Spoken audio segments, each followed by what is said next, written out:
पंतप्रधान नरेंद्र मोदींनी शिर्डीतल्या सभेत थेट शरद पवारांवर नाव न घेता हल्लाबोल केला। विशेष म्हणजे यावेळी व्यासपीठावर उपमुख्यमंत्री अजित पवार उपस्थित होते। शेतकऱ्यांच्या विषयावर बोलताना मोदींनी शरद पवारांना खडा सवाल केलाय। पाहूयात हा रिपोर्ट। पवारांनी शेतकऱ्यांसाठी काय केलं? मोदींचा हल्लाबोल। उन्होंने किसान के लिए क्या किया?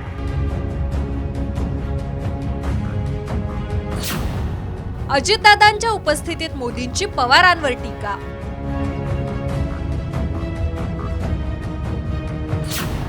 मराठा आरक्षणाचा मोदींच्या भाषणात उल्लेख नाही।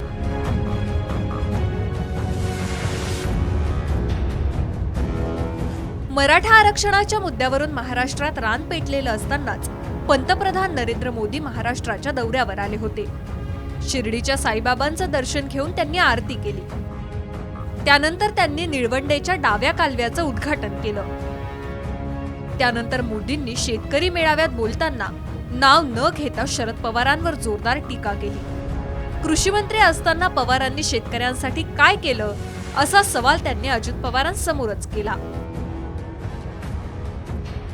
महाराष्ट्र के एक वरिष्ठ नेता केंद्र सरकार में कई वर्षों तक कृषि मंत्री रहे हैं। वैसे व्यक्तिगत रूप से तो मैं उनका सम्मान भी करता हूं, लेकिन उन्होंने किसान के लिए क्या किया?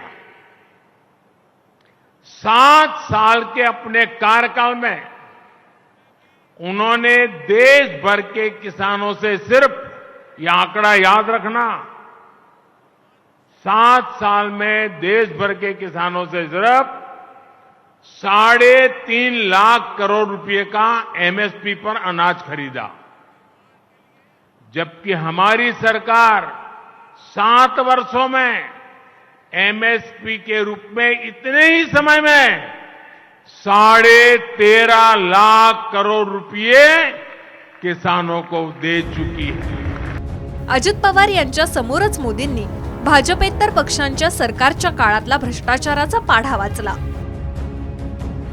2014 के पहले भी आप आंकड़े सुनते थे, लेकिन वो आंकड़े क्या होते थे? इतने लाख का भ्रष्टाचार, इतने करोड़ का भ्रष्टाचार, इतने लाख करोड़ का गफला।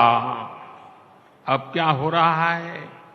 इतने लाख करोड़ इस काम के लिए खर्च किए गए, इतने लाख करोड़ इस काम के लिए। दुसरीकडे कितीही रावण एकत्र आले तरी मोदींचा पराभव करू शकणार नाहीत असा हल्लाबोल मुख्यमंत्री एकनाथ शिंदेंनी केलाय। कितने भी लोग रावण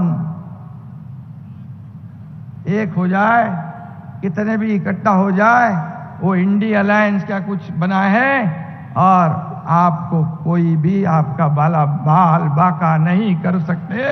जैसे 2014 में ऐसे ही इकट्ठा हुए, 2019 में ऐसे ही इकट्ठा हुए, लेकिन इस देश की जनता आपके साथ है। 2024 में भी पूरी ताकत के साथ इस देश के प्रधानमंत्री नरेंद्र मोदी जी बनेंगे।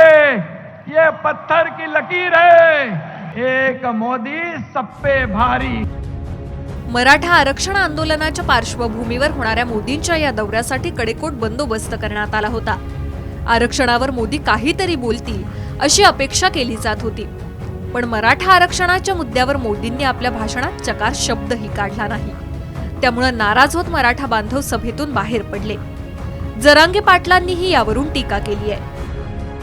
आरक्षण भेटलं नाही, पण मोदीचं भाषण चालू आहे, तुम्ही सगळे बाहेर पडताय। आरक्षण भेटलं नाही, आम्ही म्हणून आलो बाहेर।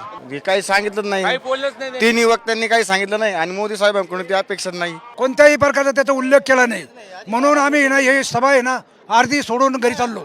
मराठा आरक्षणाबद्दल त्यांनी बोलायला पाहिजे होते, पण बोललेच नाही। लोकसभा निवडणुकीच्या तोंडावर मोदींच्या अजेंड्यावर महाराष्ट्र असणार आहे। त्यामुळे येत्या काळात मोदींचे अनेक दौरे महाराष्ट्रात होऊ शकतात, पण महाराष्ट्रातल्या प्रश्नांवर तोडगा कधी निघणार हा मुख्य प्रश्न आहे। ब्युरो रिपोर्ट, साम टीव्ही न्यूज।